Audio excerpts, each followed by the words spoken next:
저희 교회에서 정서적으로 건강 영성 소그룹을 계속 진행하고 있습니다. 정서로 건강 영성 저자가 피터 스카즈르 목사인데 그분이 이런 이야기를 합니다.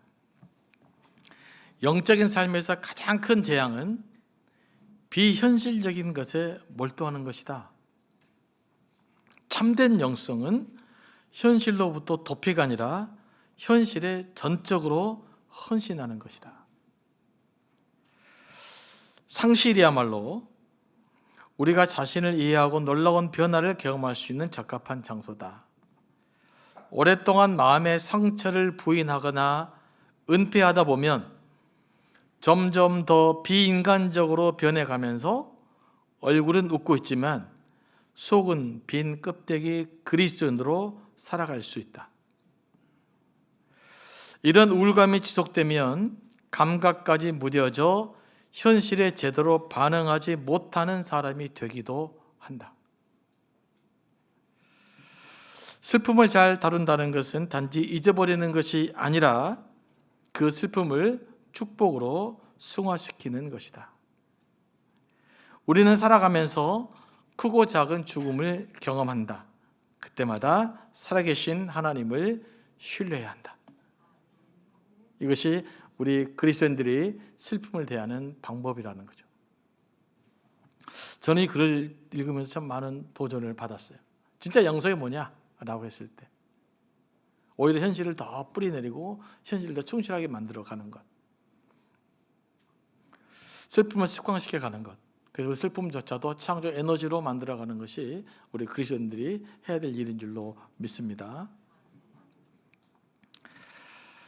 여기에 더 많은 관심이 계시면 다음번에 정성과 영성 모집할 때 신청해 주시기 바랍니다. 창세기에서 가장 길게 다루는 이야기가 야곱에 대한 이야기입니다. 창세기는 야곱의 죽음과 함께 끝나죠. 그만큼 야곱이 중요한 인물입니다. 믿음의 조상은 아브라함인데 실제로는 야곱의 비중이 더 커요. 그 이유는 후대 이스라엘이 야곱의 예언을 성취했기 때문에 그래요.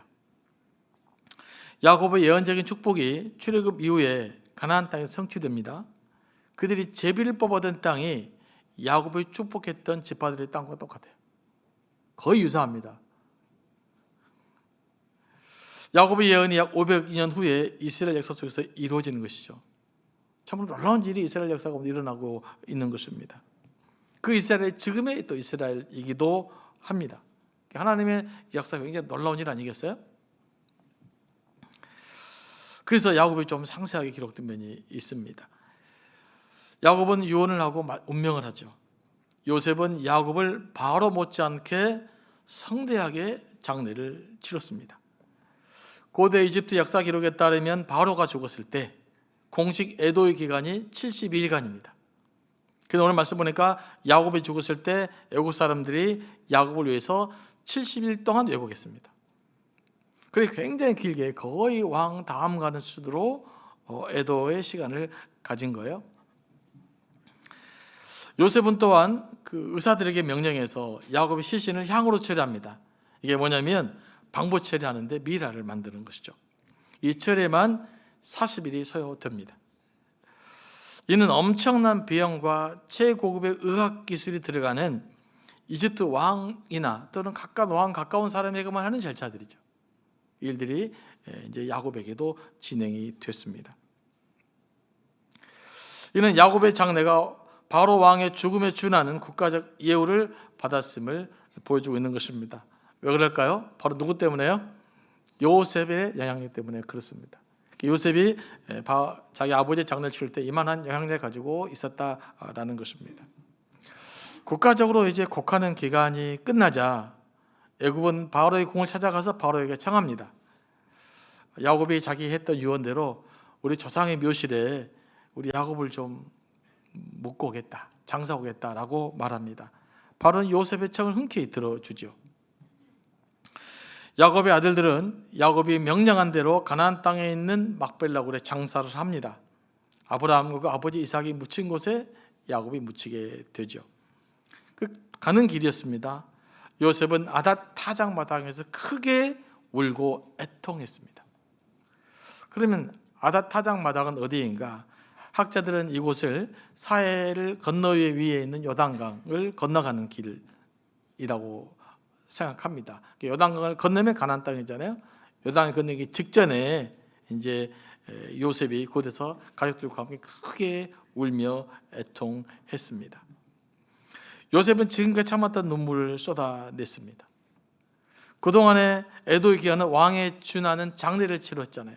그렇기 때문에 그 기간은 이제 장례 절차에 집중했을 것이고, 가족과 함께하는 마지막 순간에 요셉은 크게 울고 애통했습니다. 야곱이 죽자 가장 슬프게 운 아들은 바로 요셉이었습니다. 야곱이 요셉을 얼마나 사랑했습니까? 특별히 사랑했어요. 요셉을 향한 야곱의 사랑은 편애를 흘렀고 다른 아들들이 시기할 정도로 요셉을 사랑했습니다. 요셉이 죽은 줄 알았을 때 야곱은 본인의 수월에 있는 것 같은, 죽은 것 같은 인생을 살았습니다. 그러다 요셉이 살아있다는 소식을 들을 때 다시 요셉은 생기를 얻고 활력을 얻었습니다. 그만큼 야곱에게 요셉은 중요했고 요셉을 사랑했습니다. 아버지 야곱이 자기를 얼마나 사랑했는지, 얼마나 끔찍하게 사랑했는지 요셉이 모를 수가 없죠. 그래서 요셉은 크게 울었습니다. 사랑하는 이를 먼저 보내는 상실의 아픔은 우리를 매우 슬프게 만듭니다. 사랑하는 이의 죽음은 세상에서 가장 큰 상실이기 때문에 그래요. 그 무엇보다도 가장 큰 상실이 내가 사랑하는 이가 먼저 가는 것이죠. 그래서 천국의 소망에서도 상실의 고통은 우리를 아주 슬프게 만듭니다. 요셉이 아버지의 죽음을 그렇게 애통한 것은 믿음이 부족하기 때문이 아니에요. 야곱의 죽음이 요셉의 인생에서 가장 큰 상실이기 때문에 그 아픔과 슬픔 때문에 이렇게 통곡하고 우는 것입니다. 사람이 아프고 슬플 때는요, 그걸 표현해야 돼요. 아플 때는 울어야 됩니다. 이것도 잘못하면 병이 듭니다. 울어야 할 때 울지 못하고, 애통할 때 애통하지 못하고, 슬퍼할 슬픔을 표현하지 못하면 이게 병이 돼요. 우리 인격을 왜곡시켜 버립니다. 그래서 신은 적절하게 잘 울어야 돼요. 우는 척하는 것이 아니라. 제가 부목사 때인데 어떤 믿음 있는 집에 사실 제가 이제 장례를 치른 적이 있어요.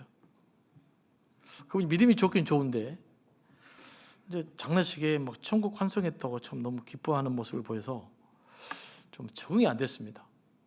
물론 천국 환송이 좋은 건 한데 그동안 함께했던 그 시간들, 그 상실의 아픔도 있을 텐데 좀 그렇게 하는 것이, 물론 그분은 믿음에 표현했다고 생각하는데 조금 제가 부교육자한테 아리송한 적이 있었어요. 좀 이상하더라고요. 그거는 물론 천국 환송을 하지만 그건 우리가 슬픔을 하나님 나라를 바라보면서 극복하는 것이지 갑자기 슬픔을 기쁨으로 대체해버리는 것은 아니잖아요. 근데 그분을 제가 오랫동안 알고 지냈는데 끝까지 좀 이상하더라고요. 좀 상식지 않은 행동을 많이 해요. 그래서 아픔을 제대로 표현하지 못하는 것도 이게 문제가 있는 거구나, 인격적으로 왜곡된 거구나라는 것을 제가 알게 됐어요. 그러지 않아요? 아플 때는 아파할 수 있고 난 뒤에 아픔을 넘어서는 것이지 갑자기 기쁨을 확 바꿔버리는 것은 아닌 것이죠. 그러니까 이제 믿음을 혼동할 수가 있단 말입니다. 사람은요, 우려할 때 울 수 있어야 돼요. 슬픈데 슬프지 않는 척하고 아픈데 아프지 않는 척한 것은 건강한 것이 아닙니다. 뭔가 왜곡되어 있는 거예요. 우려할 때 울지 못하면 가슴이 맺힙니다. 떠나야 될 사람 제대로 떠나지 못하면요, 삶이 왜곡돼요. 예를 들면 이런 겁니다. 누군가가 사랑하는 자식을 먼저 떠나 보냈어요. 너무 슬프고 고통스럽죠. 그리고 슬프고 고통스럽지만 한편으로는 어떻게 돼요? 붙들고 서면 안 되잖아요. 떠나 보내야 되는 거예요. 그러지 않으면 그 과거에 집착이 돼서 오늘을 못 살아버려요. 오늘 잘 못 삽니다. 그건 하나님 뜻이 아니죠. 자식을 떠난 아픔에 대해서 슬퍼하지 말라는 것이 아니라 그 슬픔을 적절한 시간에 애도하고 슬퍼하고 떠나보내지 않으면 내 삶이 망가진다고요. 오늘을 잘 못 살아요. 그건 하나님 뜻이 아니고 정상적인 삶도 아니라는 것입니다. 그래서 슬플 때는 슬픔을 표현할 수 있어야 돼요. 그러므로 믿음의 사람은요, 슬픔도 온몸으로 받아들여 충분히 표현할 수 있어야 돼요. 그래서 요셉처럼 애통하고 크게 울 수 있어야 돼요. 체면이고 뭐가 필요 없이. 우리 너무 체면이 많아요. 그래서 우리 아이도 울지 못하고, 아파해야 될 때 아프다 말도 못하고, 그래서 우리가 병 들어갈 수가 있는 것입니다. 우리가 건강한 사람은 슬픔을 피해가는 것이 아니에요. 슬픔을 금방 기쁨으로 바꿔버리는 것이 아닙니다. 그걸 직면해서 그걸 수용하고 받아들이고 용납하는 거고, 그걸 소화시켜가는 거예요. 여러분, 예수를 잘 믿는다는 것은 무엇을 의미할까요? 예수를 잘 믿을수록 온전한 사람이 되는 거예요. 제대로 울고 웃고 슬퍼하고 기뻐하고 뛰어놀 수 있는 사람, 그 사람이 되는 거예요. 그게 예수님 안에서만 가장 가능해지는 거예요. 울 때 같이 울 수 있는 사람이 되는 거예요. 그게 예수를 잘 믿는 거예요. 그게 건강한 사람이라고요. 근데 우리는 뭔가 왜곡돼가지고 예수를 잘 믿는다 그러면 아파도 아프지 않는 척하고, 슬프지 않는 척하고, 믿음이 없어도 믿는 척하고, 막 그래야만 마치 우리 신앙에 좋은 것처럼 왜곡되는 착각하며 살기도 했다는 뜻입니다. 여러분, 잘 웃으십니까? 잘 웃으십니까? 잘 웃는 것도 잘 안 되죠. 보니까. 네. 예수를 잘 믿으시기 바랍니다. 그래서 주님이 우리에게 주시는 온전한 인격, 온전한 감성들을 좀 회복하며 살았으면 좋겠어요. 그러면 이제 교회 공동체가 따뜻한 공동체가 되는 거예요. 제가 이제 예수님을 믿고 또 내적 치유를 많이 돌아다니면서 배운 것이 하나 있어요. 그때 뭘 회복해야 되냐면요, 슬플 때 그냥 울 수 있고, 아플 때 아파할 수 있고, 기뻐할 때 기뻐하는 법을 배웠어요. 그전에는 저도 사역자잖아요. 그러니까 여러분들에게 왠지 강해야만 되고, 무슨 일도 괜찮아야 되고, 아무 일 없는 척해야 하는 것이 좋은 것인 줄 알았어요. 그래야만 된다고 생각했어요. 그러다 보니까 점점점 영적으로도 무뎌지고 답답해지고 그런 거죠. 근데 언제부터 회복이 되느냐? 아, 내가 아프구나. 주님 아파요. 또 눈물 날 때 그냥 우는 거죠. 슬퍼할 때 땅을 치고 슬퍼할 수 있을 때, 그때부터 회복이라는 것이 일어나더라고요. 여러분, 복음 안에서 그런 삶을 살았으면 좋겠습니다. 예수께서 우리를 그렇게 만들어 갈 거예요. 그리고 아픔을 느끼는 것이 복이라는 것도 깨달았습니다. 그 폴 브랜드 박사가 그에 있어서 고통이라는 선물이라는 책이 있어요. 그 책 한 일화가 소개됩니다. 인도에서 그 한센병 환자들, 나병 환자를 치료한 시절에 겪었던 일화예요. 이분이 이제 물건을 꺼내고 창고에 갔는데 갑자기 창고가 안 열리는 거예요. 너무 문고리가 오래돼가지고, 노쇠로 문고리가 오래돼가지고 빡빡하게 고정돼서 잘 돌아가지 않았습니다. 마침 문 앞을 지나가던 이제 한센병에 걸린 그 환자 청년, 나마스라는 청년에게 도움을 요청해요. 나마스, 미안하지만 이 문 좀 열어줄 수 있겠어? 그랬더니 그럼요 박사님. 그러면 이 청년 밝게 웃으면서 문고리를 잡았습니다. 그렇게 안 열리는 문고리를 나마스가 굳게 잡고 힘을 다해서 돌렸습니다. 그때 드디어 문고리가 열렸어요. 청년은 문을 열었다는 뿌듯하면서 환하게 웃으면서 박사를 이렇게 돌아봤습니다. 하지만 그 순간 그 청년의 손을 본 브랜드 박사가 깜짝 놀라고 말았어요. 왜냐하면 청년의 손바닥은 가죽이 완전히 뜯겨져 나가고 피가 흐르고 있었어요. 그러니까 고장난 문고리를 억지로 돌리느라 손바닥에 찢을 정도 힘을 주었는데 한센병은 고통을 못 느껴요. 그대로 힘을 준 것입니다. 손이 너덜너덜해져 버린 것이죠. 이게 실은 나병 환자의 가장 큰 위험이라고 그래요. 고통을 못 느끼는 것, 고통에 대한 감각이 없는 것. 여러분, 고통에 대한 감각을 사라지면요, 여러분이 가장 위험하게 되는 거예요. 고통을 느낄 때 뭐가 됩니까? 고통스러우니까 눈을 감기도 하고 피하기도 해야 되잖아요. 근데 고통을 못 느끼면 그대로 고통을 맞아들이기가 어떻게 돼요? 바로 더 위험해지는 것입니다. 이게 정서적으로도 마찬가지예요. 우리가 상실의 고통 있죠. 상실의 고통을, 슬픔과 아픔을 온전히 받아들이지 못하고 피하기만 하면 꼭 정서적으로 나병 환자처럼 될 수가 있어요. 다 피하고 괜찮은 척 하다 보면 어느 날 갑자기 어디선가가 정석으로 병이 들어요. 그래서 아픈지도 모르고 막 살다가 큰 어려움을 당하게 되는 것입니다. 그래서 여러분, 적절하게 아파할 수 있는 것, 아픔을 느끼는 것, 통증을 느끼는 것, 상처받아 힘든 것, 이것은 하나님이 우리에게 주시는 실은 우리를 안전하게 지키기 위한 보호장치예요. 그 슬픔은 우리를 지키기 위한 하나님의 보호장치라는 것을 알으셔야 돼요. 그래서 그 슬픔조차도 언제든지 오롯이 받아들일 수 있는 그런 삶의 자세가 필요합니다. 믿음의 사람은 슬픔을 기쁨으로 대체하는 사람이 아니에요. 슬픔을 천국의 소망으로 극복하는 사람이에요. 극복하려는 건 뭡니까? 충분히 그 안에 거하고 그 하나씩 넘어서는 거예요. 이게 우리가 고통을 해결하는 방법입니다. 근데 갑작스럽게 다른 방법을 해결해 버리면 이건 우리가 왜곡되어져 버릴 수밖에 없는 것입니다. 그래서 슬픔과 아픔이 밀려올 때 그냥 피하려고 하지 말고, 그냥 모른 체 하지 말고 때로는 직면해서 아픔도 슬픔도 고통도 느끼면서 하나님께 나아갈 수 있게 되기를 원합니다. 그래야 여러분이 예수님 안에서 진정한 사람이 되는 거예요. 파란만장했던 이제 야곱이 결국 돌아온 것은 하나님이 아브라함이 약속한 땅입니다. 야곱도 결국 하나님이 약속한 곳에 묻히게 됩니다. 이렇게 하나님의 약속은 야곱의 죽음을 통해서도 완전하게 이루어집니다. 이 사건을 묵상하면서 받는 교훈 중 하나는 뭐냐면요, 하나님의 뜻은 반드시 이루어진다는 것입니다. 하나님이 야곱에게 약속했던 것은 반드시 이루어진 거예요. 하나님의 뜻과 목적은 잠시 돌아갈 수도 있습니다. 우회로를 통할 수도 있습니다. 그러나 반드시 목적지에 이른다는 것을 기억할 수 있게 되기를 원합니다. 야곱의 가족은 가뭄 때문에 애굽에 가서 살아야 됐어요. 그것은 하나님 주신 약속의 땅이 아니었습니다. 그래서 야곱은 결국 가나안 땅으로 돌아갔습니다. 물론 살아 생전에는 돌아가지 못했지만, 비록 시신이었지만 그토록 그가 원했던 대로 가나안 땅에 묻힐 수 있었어요. 이거 누구 때문입니까? 하나님의 인도하심 때문이었습니다. 모든 일이 우리가 마음 먹는다고 되는 것은 아닙니다. 아무리 마음 먹어도요, 안 되는 일이 있어요. 아무리 계획해도 안 되는 일이 있어요. 어떤 일은 하나님 인도해 주셔야만 되는 것입니다.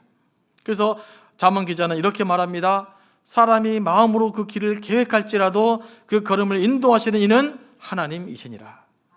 이렇게 고백하고 있는 거죠. 잠언이 솔로몬의 잠언이잖아요. 솔로몬 입장에서 보면 솔로몬 같이 성공한 사람도 모든 일이 내 마음대로는 안 되다라는 것 아니겠어요? 사람이 계획하는 대로 되는 것은 아니다. 그 계획을 인도하시는 분은 하나님이시다라고 기록하고 있는 것입니다.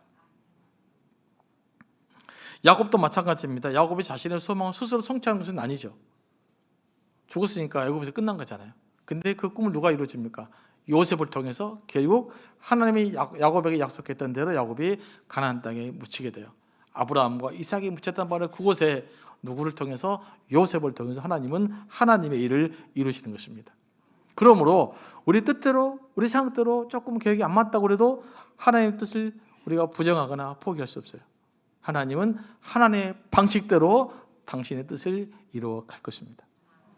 그 하나님을 신뢰하는 것이 매우 중요하다는 것이죠. 또 하나 야곱의 이 죽음을 통해 참 은혜되는 것이 있어요. 야곱은요, 하나님 주신 약속을 죽을 때까지 붙들고 살아요. 야곱의 마지막 부탁이 뭐였습니까?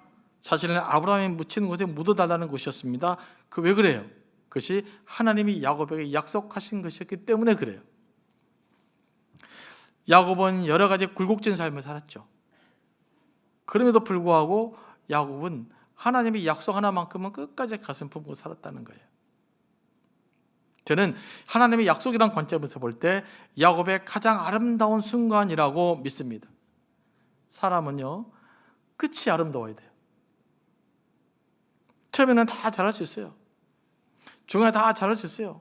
하지만 첫만 잘하다가 작자리 하다가 다 그만두는 경우가 너무나 많아요. 하나님 약속도 마찬가지입니다. 처음에는 잘 믿을 수 있어요. 하지만 끝까지 그 약속을 믿을 수 있느냐, 내 인생 끝까지 그 약속 붙을 수 있느냐라고 하는 것은 또 다른 문제인 것입니다. 처음에야 그럴듯하다가 끝이 아름답지 못한 경우가 얼마나 많은지 모릅니다. 저는 그래서 이 말씀을 준비하면 자문해 보았습니다. 나는 마지막 순간에 내 가슴에 남아있는 것은 무엇일까? 나는 어떤 소망을 붙들고 내 생을 마감할 수 있을까? 한번 생각해 보았어요. 여러분의 마지막 순간에 여러분 가슴속에 마지막 남아있는 것은 무엇이 되어야 될까요? 무엇일 것 같습니까? 만약 여러분이 품고 목숨을 바친다면 그 마지막 가슴에 남아있는 것은 무엇일까요? 제가 이제 목포 CC 출신인데 목포 제가 다닐 때 그 문기삼 간사님이라는 분이 계셨어요. 그분은 저희들 강의할 때 예언을 하고 다녔어요. 나는 유언장 갖고 있다. 그 유언장 내용이 뭐냐면 나는 끝내 예수를 사랑하다 죽노라. 내가 끝내 예수를 사랑하다 죽노라. 라는 글귀를 써가지고 수첩에다 가지고 다니셨어요. 근데 그분이 이제 CC 간사님을 그만두시고 교회를 개척하다 너무 무리를 하시다가 40대 돌아가셨어요. 근데 그분의 수첩에는 내가 끝내 예수를 사랑하다 죽노라 라는 메모가 남겨져 있었어요. 그러면서 장례식 때 이 이야기를 하면서 울음바다가 된 적이 있었습니다. 여러분은 무엇을 남기고 싶으신가요? 내가 끝내 예수를 사랑하다 죽노라. 이게 우리의 아는 마지막 고백이 되어야 되지 않을까요? 나는 마지막까지 예수님 때문에 살다가 예수님 바라보고 죽습니다 라고 하는 거. 저도 그래서 설교를 준비하면서 나의 마지막은 무엇이 될까? 내 말로 좀 표현해보자 라고 이제 묵상을 쭉 해봤어요. 저는 우리 자녀들이 딱 모여서 이런 말을 하고 싶습니다. 하나님이 나를 오라고 하신다. 내가 먼저 가서 기다리마. 너희들 이 땅에서 잘 살다 오거라. 천국에서 만나보자. 그렇게 하라고 싶어요. 근데 과연 내가 마지막 순간에 이 고백을 할 수 있을까? 걱정해요. 기도 중입니다. 제가 이 마지막 순간에 많은 사람들 앞에서 할 수 있다면 나도 내가 끝내 예수를 사랑하다 죽노라. 이런 고백하며 살아가기를 원합니다. 그리고 우리가 가슴속에 품어야 되는 거예요. 하나님의 약속을 품고 그분의 사랑을 품고 살 때 완전 우리가 그런 고백을 할 수 있다면 우리 삶이 조금 더 아름답게 하나님께 드리지 않을까 이런 고백을 하게 됩니다. 그래서 우리 모두 이런 고백을 하며 살아갈 수 있도록 예수 그리스도를 가슴에 굳게 품고 살아가는 도자 여러분 되기를 소망합니다.